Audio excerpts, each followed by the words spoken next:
the same thing on an E vowel.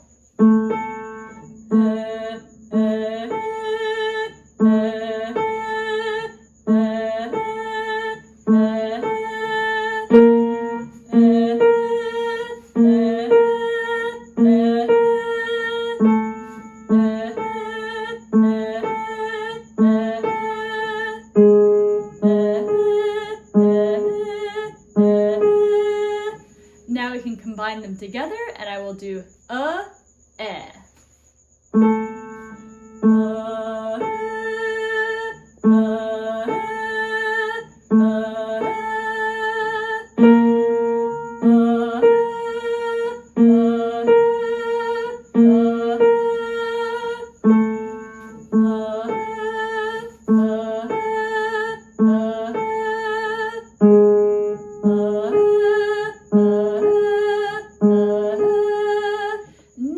To add that W back in. We have some choices, but the main thing to note is that a W in a situation like this with a big jump might cause many singers to slide. It acts like a vowel in this particular usage, unless you're going to sing somewhere,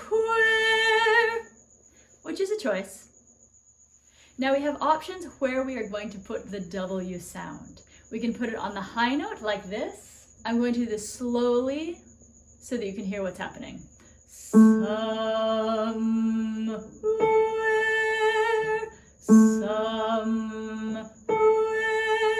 In which case we would have to navigate putting the M on the low note and the W on the high note. Somewhere, somewhere, somewhere.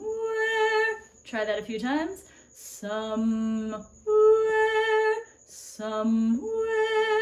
And certainly there's a chance of sliding when we do that. If we make that choice, we need to make sure we can cleanly sing the M at the bottom and cleanly sing the W at the top.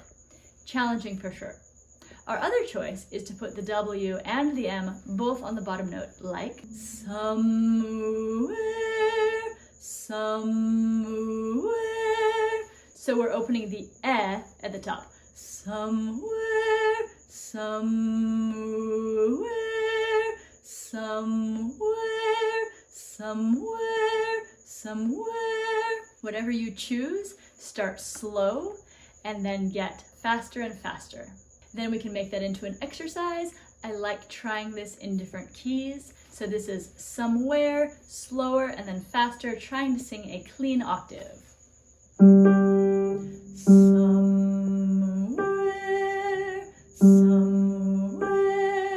somewhere,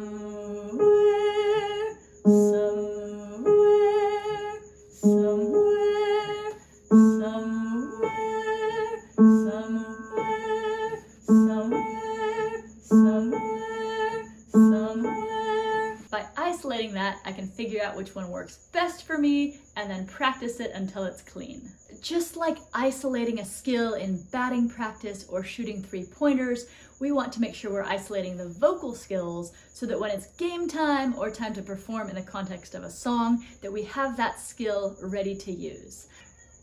Let's do one more example of a musical passage. Here's a line from a song called Rocket for Me. In the minor key. So this is an a cappella passage, and it tends to have a hard time staying in key because of this descending chromatic line and then some kind of unexpected, tricky, jazzy jumps afterwards. So the first exercise I might do centers around that. Again, taking away some variables, let's try this on a neutral syllable. Let's sing this on do.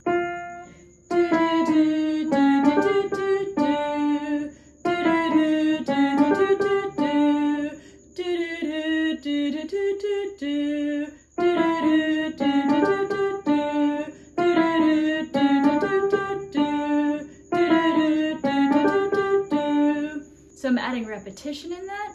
I'm trying it without the training wheels of the piano, and then I'm double checking it with the piano in this particular case. It's pretty obvious that moving between the third and fourth note, that's where one of the main intervallic challenges lies. We're moving from an E flat to a C sharp. On paper, that looks like a really big jump, but it's only a whole step. So I need to kind of retrain my brain because what I'm seeing looks like a bigger step than what I need to sing.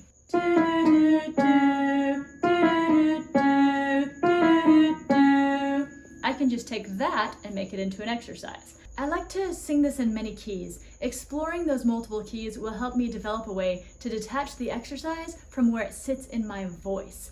There's a possibility that after singing this song for a while, I may have developed bad habits around registration, meaning singing too heavy where I should sing lighter, and that often will cause us to flat. So we're coming back to this exercise of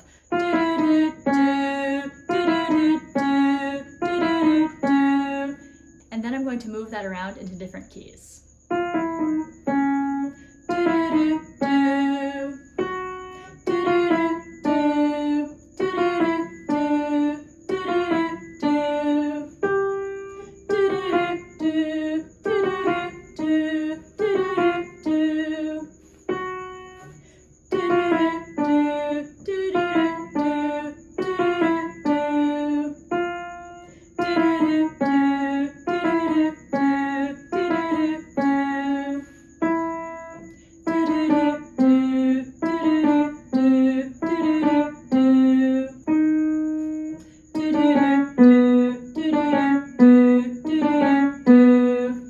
Of course, I can add words to any of those. Beat it up in, beat it up in, beat it up in, beat it up in, beat it up in, beat it up in. So once I can do this in a few different vowel sounds, then I can carefully add the words back in like we just did, then continue with this exercise in a few different keys before locking it back in to the actual key it's written in. So why would I do this in all of these different keys? Well, sometimes vocal habits need to be broken with a little bit of rewiring. Turning these vocal passages into exercises that can be used flexibly can help with that. If you think about how neural pathways work, they get stronger and stronger the more times you do them. And we kind of have to mess everything up in order to rebuild it the way we want it. I hope this has been helpful to spark some ideas in you. I hope that you can use some of these techniques to make some of your own vocal exercises out of songs that you may be working on. Thanks so much for singing with me. Don't forget to like and subscribe, and I will see you next time.